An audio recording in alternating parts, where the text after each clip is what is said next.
Gaur egungo patioa oso handia da, baina ez dago tokirik beste jolas batzuk jolasteko. Zikina dago, eskailerak oso altuak dira. Ikusten genuen, arazo foko handia dela jolastokia, eta elkarbizitza konpontze aldera, eskidetza eta berdintasuna sustatu behar ziala. Hasi ginen honetan, eta batera bikainek aukera eman digu apur bat prozesua martxan jartzeko.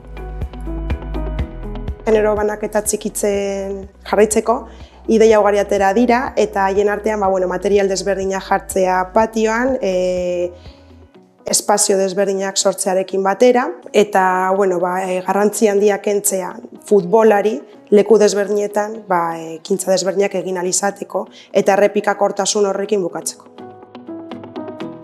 Gustatuko litzaiguke neska mutilek patioan elkarrekin jolastea eta bakoitzak bere lekua edukitzea jolasteko patioan.